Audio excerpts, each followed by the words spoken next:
क्या आपने कभी सोचा है कि आपके जीवन की सभी परेशानियों और कठिनाइयों का मुख्य कारण क्या है? क्या कभी आपके क्रोध ने आपके रिश्तों को तोड़ा है या अहंकार ने आपको अपनों से दूर किया है? क्या आप महसूस करते हैं कि आपकी नकारात्मक भावनाएं आपको हर दिन थोड़ा थोड़ा खोखला कर रही है? अगर हाँ, तो ये कहानी आपके जीवन को बदल सकती है। पुराने समय की बात है। एक समृद्ध और विशाल राज्य का राजा था जिसका नाम था विराट। उसकी शक्ति और धन की कोई सीमा नहीं थी। वह अपनी ताकत और बुद्धि पर इतना गर्व करता था कि उसे अपने अलावा कोई और श्रेष्ठ नहीं लगता था। वह हमेशा खुद को सबसे ऊंचा समझता था और अपने राज्य के लोगों से भी यही उम्मीद करता था कि उसकी प्रशंसा करे और उसकी आज्ञा का पालन करे। राजा विराट ने कभी किसी से सलाह लेना उचित नहीं समझा। उसकी सत्ता और संपत्ति इतनी बड़ी थी कि वह अपने अहंकार में पूरी तरह डूब चुका था। राजा के दरबार में जब भी कोई सलाहकार उसे सुझाव देता, वह उसे नजरअंदाज कर देता और क्रोध में उसे अपमानित कर देता। धीरे धीरे उसका दरबार खाली होने लगा, क्योंकि कोई भी उसके क्रूरता और अहंकार को सहन नहीं कर सकता था। एक दिन राजा विराट के दरबार में एक घटना हुई जिससे सबको स्तब्ध कर दिया। एक बूढ़ा सन्यासी झुकी कमर और गेरुआ वस्त्र पहने हुए राजा के दरबार में आया।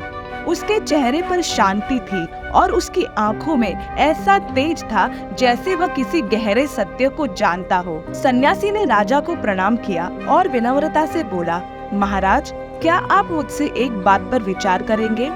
राजा विराट ने बड़े ही गर्व से कहा, तुम जैसे साधारण सन्यासी से मैं क्या सीख सकता हूँ? मेरा ज्ञान और शक्ति इतनी अधिक है कि मुझे किसी की सलाह की आवश्यकता नहीं। लेकिन सन्यासी बिना विचलित हुए शांत स्वर में बोला, महानता और ज्ञान का असली माप अहंकार नहीं, विनम्रता में है। अगर आपको समय हो तो मेरे साथ जंगल में चले, मैं आपको कुछ दिखाना चाहता हूँ। राजा विराट का अहंकार और भड़क उठा। उसे लगा कि ये साधु उसे चुनौती दे रहा है। उसने उसी क्षण निर्णय लिया कि वह उस सन्यासी के साथ जाएगा और उससे दिखाएगा कि उसकी शक्ति और ज्ञान से बड़ा कुछ नहीं। राजा ने आदेश दिया कि उसे अकेले जंगल में ले जाया जाए ताकि वह सन्यासी को उसकी मूर्खता का सबक सिखा सके। सन्यासी ने राजा की ओर इशारा किया और कहा, महाराज, ये गुफा आपको वह सिखाएगी जो आपने अब तक नहीं जाना। लेकिन ध्यान रहे, यहाँ केवल वही देख सकता है जिसे स्वयं पर विश्वास हो। लेकिन जिसका मन क्रोध और अहंकार से भरा हो, उसे यहाँ केवल भयानक दृश्य दिखाई देंगे। राजा ने ये सुनकर ठहाका मारा, तुम्हारी गुफा मुझे क्या सिखा सकती है? मैं राजा हूँ और मेरा ज्ञान और शक्ति सर्वोपरि है। राजा ने गुफा के अंदर कदम रखा। गुफा के भीतर अंधेरा था, पर जैसे जैसे वह आगे बढ़ा, वहाँ एक चमकदार प्रकाश दिखने लगा। उसे लगा कि वह किसी दिव्य स्थान पर पहुँच गया है। गुफा के बीचों बीच एक विशाल शीशा था। यह शीशा किसी जादू से बना प्रतीत होता था। जैसे ही राजा ने इसमें झांका, उसका चेहरा डर से सफेद पड़ गया। राजा ने देखा कि शीशे में उसका प्रतिबिंब नहीं बल्कि एक भयानक दानव दिखाई दे रहा है।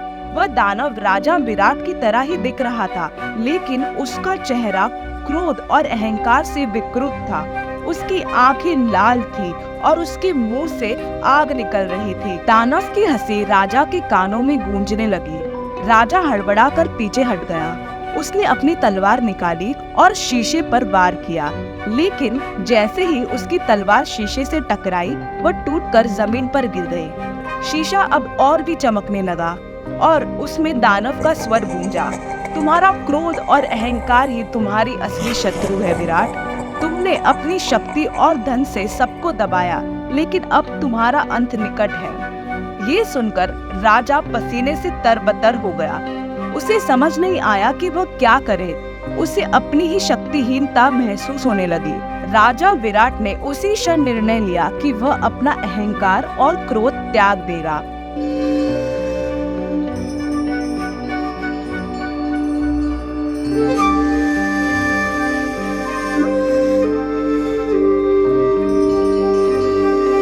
राज्य भी अब शांतिपूर्ण और खुशहाल हो गया। लोगों ने उसे एक महान और दयालु राजा के रूप में पहचाना, जो अब केवल दूसरों की भलाई के लिए काम करता था। राजा विराट ने अपनी जीवन यात्रा के अंत में समझा कि सच्ची शक्ति और महानता अहंकार और क्रोध के त्याग में है, न कि उन्हें अपने साथ रखने में। ये कहानी हमें ये सिखाती है कि क्रोध और अहंकार ऐसे शत्रु हैं जो हमारे भीतर ही छुपे होते हैं। हम जितना इन्हें पालते हैं, ये उतना ही हमारे जीवन को नष्ट कर सकते हैं। केवल स्वीकृति, त्याग और आत्मनियंत्रण से ही हम इनसे मुक्त हो सकते हैं। जैसे राजा विराट ने अपने अहंकार और क्रोध को त्याग कर शांति और ज्ञान पाया, वैसे ही हम भी अपनी जिंदगी में शांति और संतोष पा सकते हैं। बुद्धं नमामि।